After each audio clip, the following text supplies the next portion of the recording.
Kita akan bahas lebih dalam terkait dengan kasus yang masih bergulir di Polda Metro Jaya, terutama soal pencemaran nama baik yang melibatkan salah satunya Roy Suryo. Sudah bergabung bersama kami Rismon Sianipar selaku pelapor ijazah palsu Jokowi, dan nanti juga akan menyusul politisi Partai Solidaritas Indonesia Irma Huta Barat. Saya sapa dulu Bung Rismon. Selamat malam Bung Rismon. Selamat malam, Bang.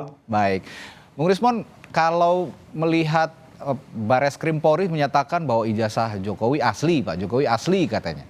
Ini artinya menegaskan juga bahwa pelaporan pencemaran nama baik di Polda Metro Jaya akan terus bergulir sepertinya karena sudah dinyatakan asli. Karena itulah Roy Suryo dan kawan-kawan di Polda Metro Jaya sepertinya akan tetap bergulir gitu.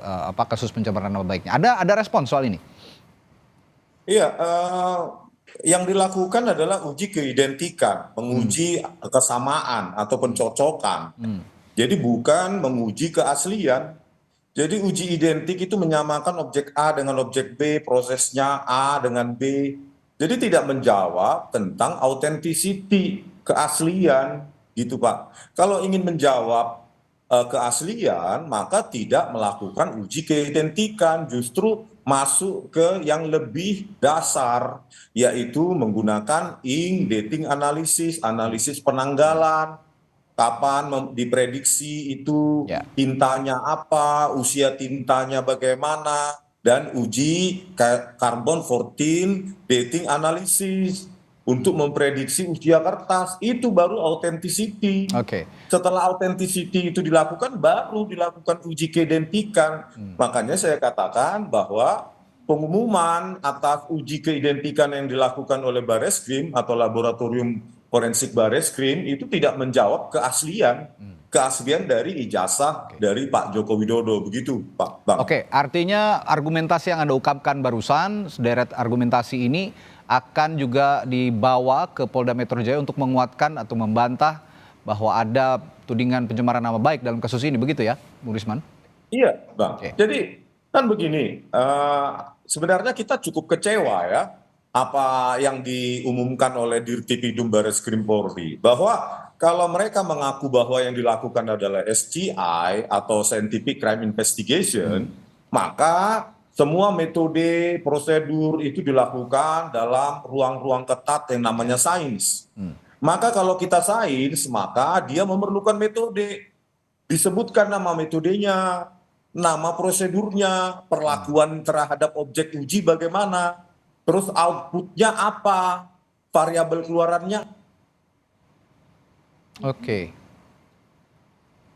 Sepertinya ada kendala komunikasi saat kami berbincang dengan Bung Rismon. Tadi Bung Rismon sempat mengungkap bahwa sederet fakta dan argumentasi soal ijazah Jokowi yang bersifat saintifik ini harusnya bisa ditelaah lebih dalam oleh Bareskrim, tidak hanya melihat pada wujud fisik saja, tetapi juga pada hal-hal detail. Salah satunya yang dipermasalahkan oleh Bung Rismon tadi adalah soal font yang dikatakan pada saat itu font Times New Roman di era beberapa tahun kebelakang, terutama pada saat era Jokowi berkuliah dan lulus, itu belum diproduksi, begitu ya Bung Rismon ya? Iya Bang, dan dari saya yang jawab ini ya. Ya, silakan. Jadi harusnya kan disebutkan nama metodenya, perlakuan terhadap bahan ujinya, bagaimana outputnya dalam persentase atau apa, nilai-nilai apa. Ini kan kemarin yang dilakukan, yang diumumkan adalah sebuah tidak nilai, itu kualitatif.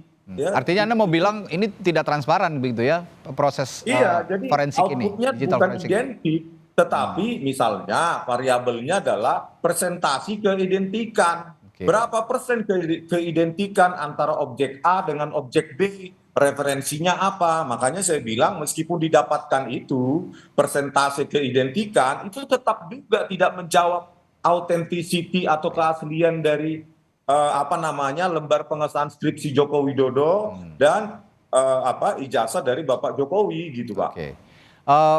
Bung Rismon, tadi saya menyimak pernyataan dari Polda Metro Jaya, dari Kabid Humas begitu, bahwa akan ada satu saksi yang diperiksa, satu saksi lagi berinisial RS. Kalau saya melihat sih arahnya ke Bung Roy Suryo gitu yang akan diperiksa. Nah kira-kira ini akan juga bisa menjelaskan bahwa duduk perkara ini dan bisa menganulir tudingan pencemaran nama baik dengan fakta-fakta yang akan diungkapkan oleh saksi nanti itu? Iya, Bang. Jadi terkait tadi kalau ijazah ya, kalau terkait dengan lembar pengesahan skripsi yang kami duga itu tidak berkesesuaian secara teknologi karena menggunakan font digital Times New Roman yang penggunaan awalnya saja secara rilis pertama itu tahun 92 dan itu di Amerika. Oke. Dan mengingat dari kerapatan PPI atau DPI, dots per incinya itu sudah sangat tinggi. Saya duga itu diproduksi dengan menggunakan Microsoft Word yang ada di Windows XP dengan kerapatan DPI semacam itu yang dirilis tahun 2004 sampai 2005 begitu loh. Nah, penjelasan dari Dirtipidum itu cukup mengecewakan, di mana mereka mengatakan mereka mengujinya dengan cara lembar pengesahan itu diraba, terus dirasakan ada cekungan. Ini kan bukan perasaan. Jadi tidak ada saintifik kalau itu cuma diraba, terus dirasakan, baru ada cekungan. Itu bukan saintifik. Itu hal-hal teknis. Itu hal-hal teknis. Dan selanjutnya setelah mereka meraba merasakan ada sedikit cekungan, itu statement dari ini ya, bahkan di Kompas kalau nggak salah dicatat juga teksnya itu. Terus hanya dibandingkan dengan kesaksian dari apa yang dikatakan orang yang memiliki percetakan perdana tersebut. Itu kan bukan saintifik keterangan dibandingkan dengan rabaan, dengan perasaan. Harusnya ya penyidik ketika meminta keterangan dari pemilik percetakan perdana yang diakui itu adalah produk dari mereka, harusnya direkonstruksi menggunakan teknologi 1985 dengan handpress. Kesimpulannya adalah handpress atau letterpress. Direkonstruksi dong. Apakah serapi itu? Bagaimana tepi-tepinya? Dengan tinta yang basah, dengan lengkungan yang cantik, belum juga dengan kerapatan dari titik-titik itu yang sangat rapat, yang tulisannya di lembar pengesahan skripsi itu kan dipertahankan di depan Dewan Penguji. Nah itu ada titik-titik kosong, tanggal kosong, dan itu bagaimana membuat letterpress atau handpress dengan kerapatan titik-titik yang sangat rapat semacam itu, kalau itu bukan produk dari digital.